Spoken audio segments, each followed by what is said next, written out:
CM Sukhu ने London के house of Lords को किया संबोधित। ऊना के एक बड़े अधिकारी पर युवती ने लगाए गंभीर आरोप। पुलिस ने एफआईआर दर्ज कर जांच की शुरू। शादी से एक दिन पहले अजली मिली दुल्हन की लाश। प्रेमी और चाचा पर हत्या का आरोप। हर्षवर्धन चौहान के बयान पर रणधीर शर्मा का पलटवार। बोले, बचकानी हरकतों से बाज आए मंत्री, केंद्र से मिली धनराशि की दे सही जानकारी। जगत सिंह नेगी का बीजेपी पर पलटवार। बोले, जीएसटी के नाम पर पहले लूटा, अब झूठ का पीटा जा रहा ढिंढोरा। जीएसटी सुधारों पर कांग्रेस का पलटवार। नरेश चौहान ने मोदी सरकार पर साधा निशाना।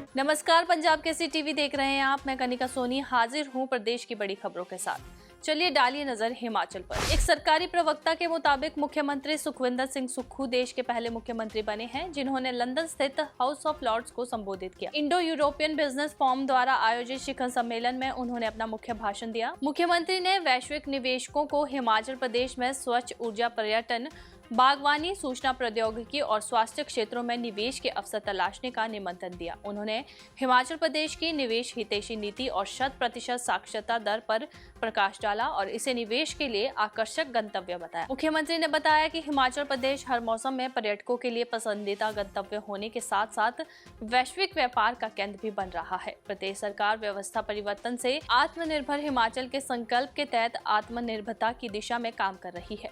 उन्होंने हिमाचल के स्वच्छ और हरित ऊर्जा, पर्यटन, बागवानी, सूचना प्रौद्योगिकी, डाटा भंडारण और खाद्य प्रसंस्करण क्षेत्रों में प्रगति की जानकारी दी। मुख्यमंत्री ने कहा कि हिमाचल प्रदेश जल विद्युत और नवीकरणीय ऊर्जा क्षेत्र में अग्रणी राज्य है, जहां यूरोप विशेषज्ञता और भारतीय आकांक्षाएं मिलकर मील के पत्थर स्थापित कर सकती है। उन्होंने हिमाचल के सेब को वैश्विक ब्रांड के रूप में पहचान दिलाने और सब्जियों, फूलों तथा उच्च मूल्यों वाली फसलों के उत्पादन में विस्तार की बात कही है। प्राकृतिक खेती, डेयरी और जैविक उत्पादों के क्षेत्र में भी प्रदेश में नई ऊंचाइयां छुई है। मुख्यमंत्री ने यूरोपीय निवेशकों को स्वास्थ्य, जैविक उत्पादों और सतत जीवन शैली के क्षेत्रों में अवसर तलाशने का आह्वान किया है। उन्होंने हिमाचल प्रदेश आने वाले निवेशकों को विश्वास, स्थिरता और साझा मूल्यों पर आधारित साझेदारी की गारंटी दी है।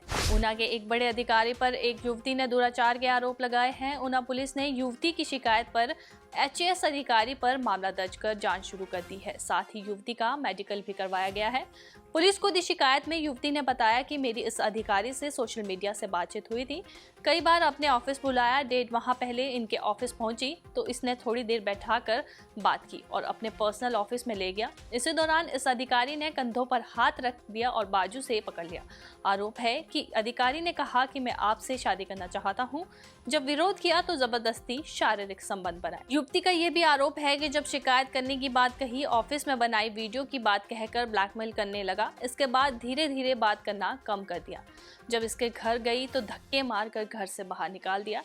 इससे पहले युवती ने महिला आयोग में भी इस मामले की शिकायत की थी, लेकिन अधिकारी द्वारा दबाव बनाए जाने के बाद वो शिकायत वापस ली गई थी। एसपी ऊना अमित यादव ने बताया कि मामले में शिकायत के आधार पर पुलिस ने मामला दर्ज कर जांच शुरू कर दी है और अधिकारी की तलाश की जा रही है।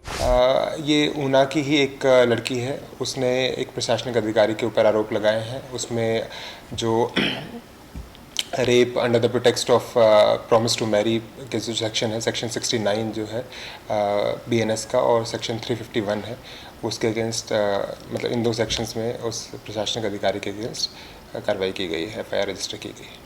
तो सर क्या अब जल्द ही इस पर गिरफ्तारी के लिए भी पुलिस करेगी? अभी हमारी टीम जो है वो उस अधिकारी को ढूंढने का प्रयास कर रही है। जिला ऊना के बेरिया गांव में 24 साल की युवती की लाश अजली हालत में मिली है। मृतका की आज बुधवार को शादी होनी थी। मृतका की मां सुरेंद्रा देवी ने पुलिस को दिए बयान में बताया कि उसकी बेटी अंशिका ने करीब 4-5 महीने पहले प्रेमी प्रवेश कुमार निवासी भिंडला के साथ कोर्ट मैरिज कर ली थी। प्रवेश कुमार भारतीय सेना में कार्यरत है। मृतका 4 माह की गर्भवती भी बताई गई है। परिवार ने सामाजिक रीति रिवाज के साथ बेटी की विदाई 24 सितंबर यानी कि आज करने का निर्णय लिया था। बयान के अनुसार विदाई की तैयारियां चल रही थी और प्रवेश भी अंशिका को अपने घर ले जाने पर सहमत था। लेकिन इसी बीच प्रवेश का चाचा संजीव कुमार, जो रिटायर्ड फौजी है, इस विवाह से नाखुश था और लगातार धमकियां दे रहा था। 22 सितंबर की रात अंशिका अपनी मां और रिश्तेदारों के साथ थी। रात करीब 12 बजे वे अपने कमरे में सोने चली गई।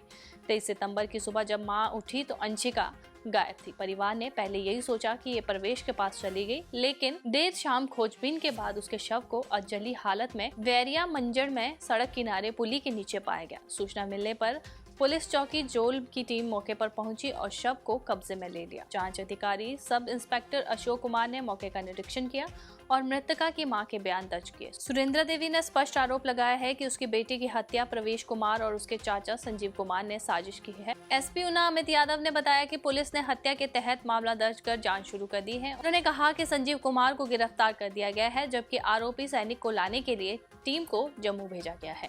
जी, कल हमें शाम के टाइम पे इंफॉर्मेशन रिसीव हुई है, तो उसमें ये पाया गया कि जो लड़की है वो बंगाना एरिया से है और 24 साल उसकी उम्र है। उसको मतलब अधजली सिचुएशन में वो उसकी बॉडी मिली है।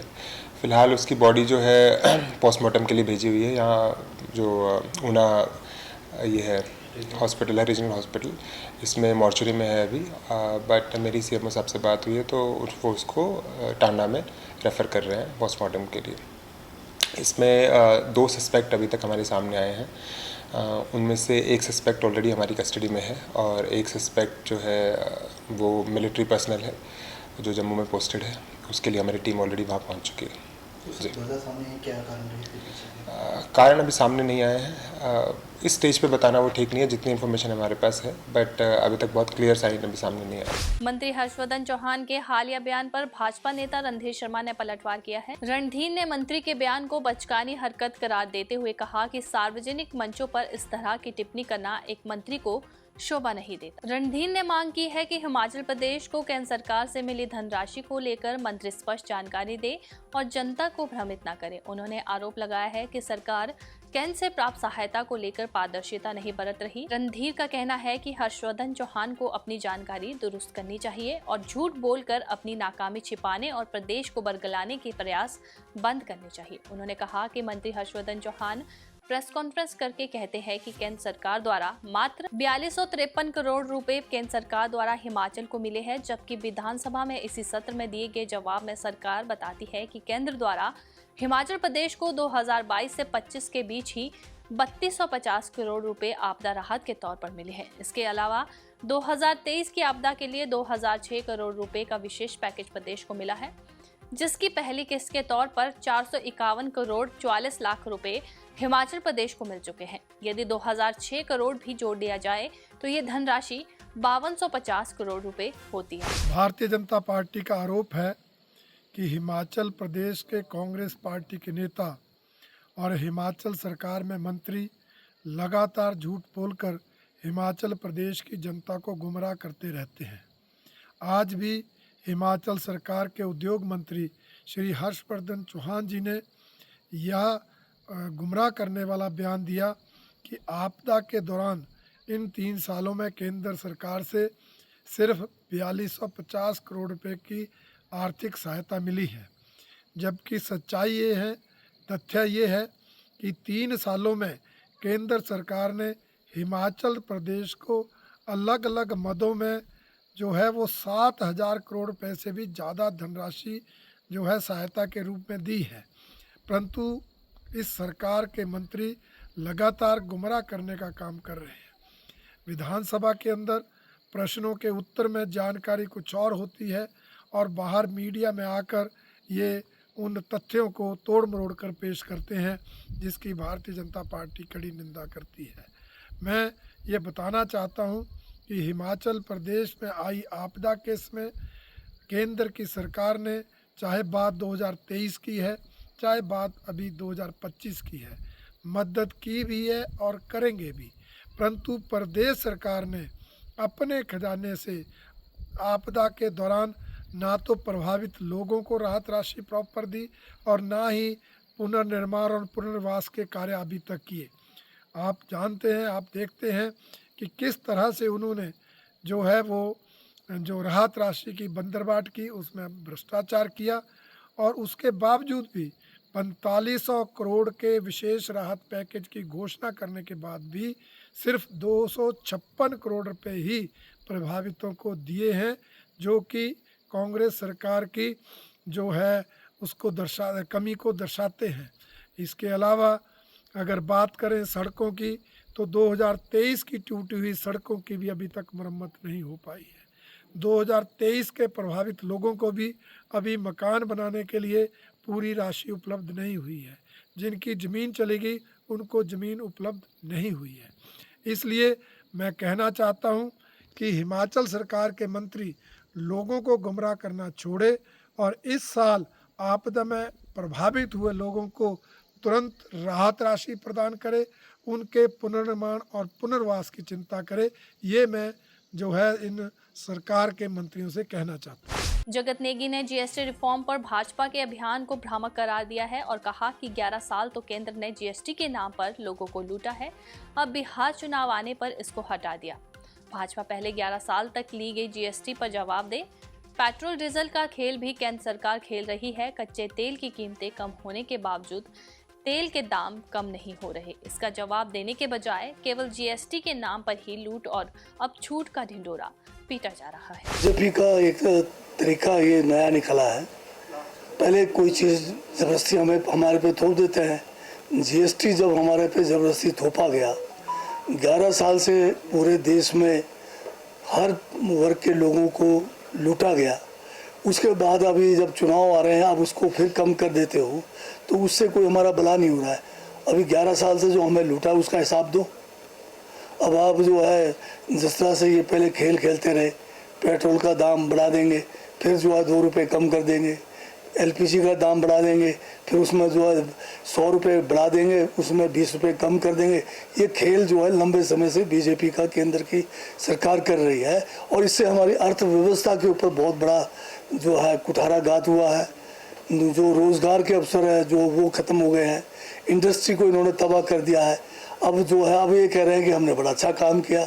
बताइए, पहले आपने हमें लूटा, अब लूटने के बाद अब आप कह रहे हैं कि अब आपको एक किस्म से राहत देने। किस चीज़ का राहत हमें दे रहे हैं? मैं कहता हूँ कि अगर आप मानते हैं कि जीएसटी रिफॉर्म हो रहा है, इसका मतलब वो गलत था ना। जीएसटी जो आपने लगाया था उसको रिफॉर्म कर रहे हैं, इसका मतलब जो गलत था उसको आप ठीक कर रहे हो। इससे मतलब कहाँ राहत मिला है?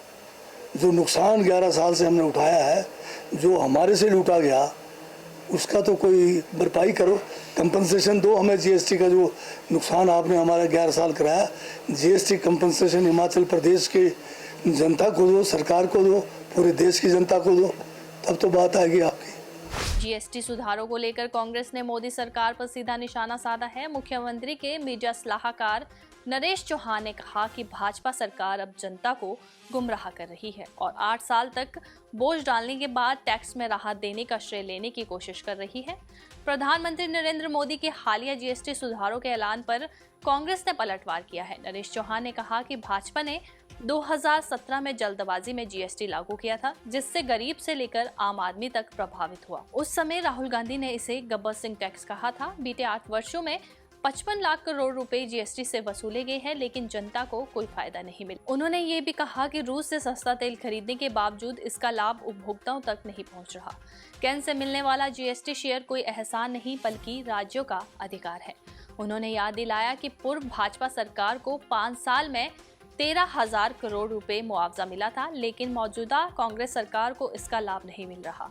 इससे राज्यों को 3,000 करोड़ रुपए का नुकसान हुआ है। नरेश चौहान ने भाजपा से सवाल किया है कि 2017 में जीएसटी लागू करते समय किसकी सरकार थी और अब टैक्स कम करने का श्रेय कौन ले रहा है। नरेंद्र मोदी जी की सरकार और भाजपा की जो सरकार बनी 2017 में जो है जीएसटी देश में लागू हुआ।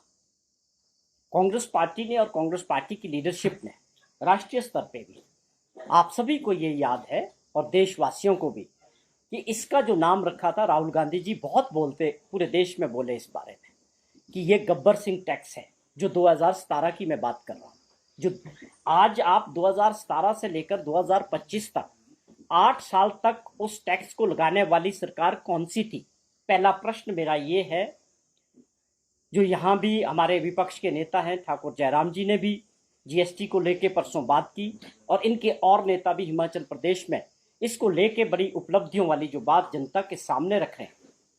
उनसे भी मेरा प्रश्न है, आप लोगों के माध्यम से भी, कि 2017 में जब ये जीएसटी टैक्स लगा तो उस वक्त किसकी सरकार देश में थी, कौन देश के प्रधानमंत्री थे।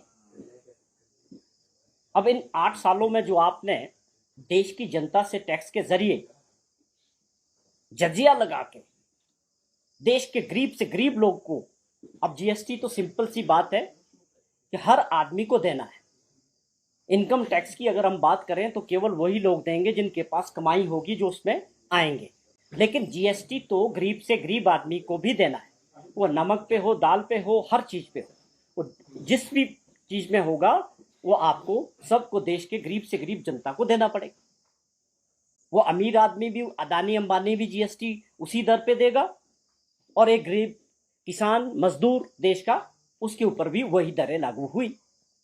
कांग्रेस ने उस वक्त बड़ा विरोध किया कि इसको सिंप्लीफाई किया जाए, बहुत ज्यादा टैक्सेस थे। आप इमेजिन करें 5, 12, 18, 40%।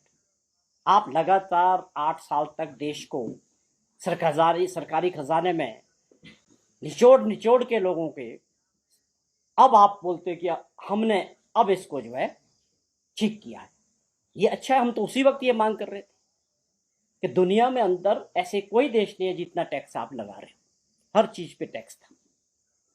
इन 8 सालों में अगर आपने सरकारी खजाने में 55 लाख करोड़ रुपए का कलेक्शन किया, तो माननीय प्रधानमंत्री जी की ये ड्यूटी बनती है कि उसको भी जस्टिफाई करें कि वो क्या आज आप क्रेडिट लेने आगे, देश को, नेशन को एड्रेस करने आगे, और इनके लोग पूरे देश में ऐसे दिखा रहे हैं कि जैसे हमने इसको कम करके बहुत बड़ा काम कर दिया। लगाने वाले भी आप थे, हटाने वाले भी आप हैं।